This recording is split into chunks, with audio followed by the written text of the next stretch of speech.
یہ China radio international کی Urdu service ہے۔ بیجنگ اسٹوڈیو سے اب تک کی اہم خبروں کے ساتھ میں ہوں زبیر بشیر۔ سب سے پہلے خاص خبروں کا خلاصہ۔ چین اپنے اعلیٰ ترقیاتی اہداف کے حصول کے لیے پرعزم ہے۔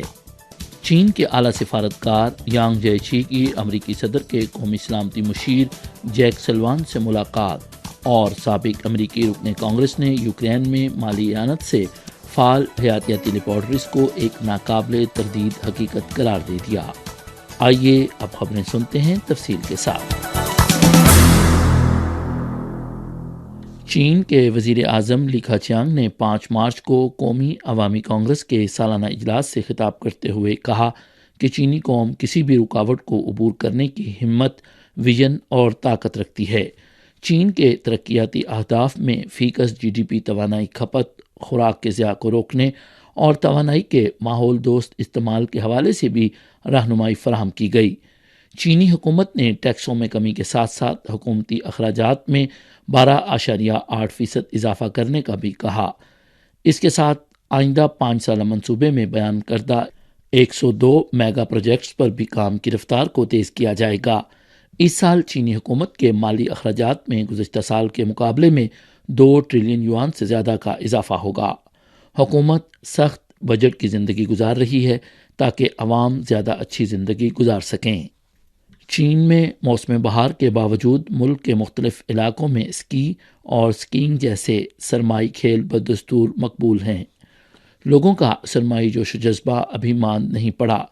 ایک ٹریول ایجنسی کے آن لائن بکنگ ڈیٹا کے مطابق مارچ میں انڈور اسکی ریزارٹس کی بکنگ میں فروری کی نسبت 25% کا اضافہ ہوا، اور کچھ اسکی ریزارٹس کی بکنگ میں 200% کا اضافہ ہوا۔ 2021 تک چین میں اسکی ریزارٹس کی تعداد 803 جبکہ معیاری آئس رنکس کی تعداد 654 ہو چکی ہے، جن میں 2015 کے مقابلے میں بالترتیب 41% اور 317% اضافہ ہوا۔ مقامات کی تعداد میں اضافے سے کیٹرنگ اور ہوٹل سروسز کی صنعت کو فروغ ملا۔ اس کے ساتھ ساتھ برفانی کھیلوں سے وابستہ سرگرمیوں اور ساز و سامان کی مینوفیکچرنگ سمیت دیگر شعبہ جات کی ترقی کو تیزی سے فروغ حاصل ہوا۔ علاوہ ازیں زیادہ سے زیادہ لوگوں کی برفانی کھیلوں میں شرکت کی بدولت اس سے وابستہ انشورنس خدمات بھی تیزی سے بڑھ چکی ہیں۔ 9 روز تک جاری رہنے والی بیجنگ سرمائی پیرالمپکس گیمز کے دوران دنیا بھر کے 46 ممالک اور خطوں کے تقریباً 600 پیرا ایتھلیٹس نے مسلسل اپنے عمل سے یہ ثابت کیا کہ خصوصی افراد بھی شاندار زندگی گزار سکتے ہیں۔ چینی اور غیر ملکی ایتھلیٹس کی پرعزم جدوجہد، ہمت، عزم، حوصلہ افزائی اور مساوات کی پیرالمپکس اقدار کی وضاحت کی ترجمانی ہے، جو کہ وبا کے دوران دنیا میں اعتماد اور تقویت فراہم کرے گی۔ یہ بات قابل ذکر ہے کہ چینی دستے نے سونے کے تمغوں سمیت تمغوں کی مجموعی فہرست میں بھی پہلی پوزیشن حاصل کرتے ہوئے سرمائی پیرالمپک گیمز میں چین کے بہترین نتائج کا ریکارڈ قائم کیا۔ اس سے چین میں پیرا کھیلوں کی بھرپور ترقی کی عکاسی ہوتی ہے اور انسانی حقوق کے تحفظ میں چین کی نمایاں کامیابیوں کا اظہار ہوتا ہے۔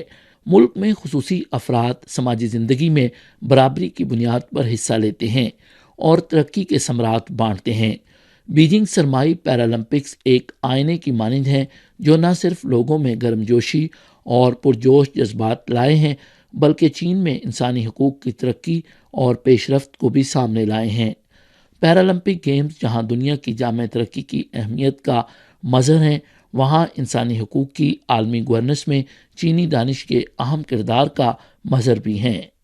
مقامی وقت کے مطابق 14 مارچ کو سی پی سی کی مرکزی کمیٹی کے سیاسی بیورو کے رکن اور سی پی سی کی مرکزی کمیٹی کے خارجہ امور کمیشن کے دفتر کے ڈائریکٹر یانگ جیچی نے اٹلی کے دارالحکومت روم میں امریکی صدر کے مشیر برائے قومی سلامتی امور جیک سلوان کے ساتھ ملاقات کی۔ فریقین نے چین امریکہ تعلقات اور مشترکہ دلچسپی کے بین الاقوامی اور علاقائی مسائل پر واضح، گہرا اور تعمیری تبادلہ خیال کیا، اور دونوں سربراہان مملکت کے درمیان طے شدہ اتفاق رائے پر مشترکہ عمل درآمد، افہام و تفہیم کو بڑھانے، اختلافات سے نمٹنے، اتفاق رائے کو وسعت دینے، تعاون کو مضبوط بنانے اور چین امریکہ تعلقات کو صحت مند اور مستحکم ترقی کی درست راہ پر لانے کے لیے سازگار حالات کی تشکیل پر اتفاق کیا۔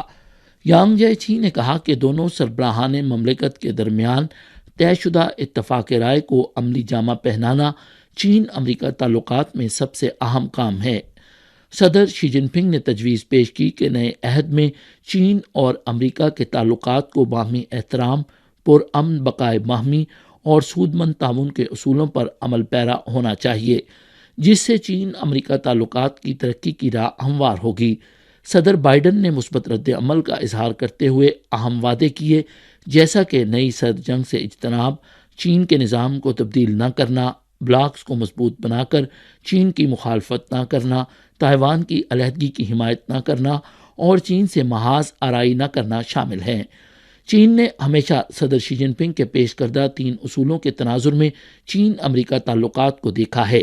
امید ہے کہ امریکی صدر بائیڈن کی جانب سے کیے گئے وعدوں پر عمل درآمد ہوگا۔ موجودہ بین الاقوامی صورتحال میں چین اور امریکہ کو بات چیت اور تعاون کو مضبوط بنانا چاہیے، اختلافات سے صحیح طور پر نمٹنا چاہیے اور تنازعات اور تصادم سے گریز کرنا چاہیے۔ یہ چین اور امریکی عوام کے مفادات، بین الاقوامی برادری کی توقعات اور دنیا کے لوگوں کے مفادات سے مطابقت رکھتا ہے۔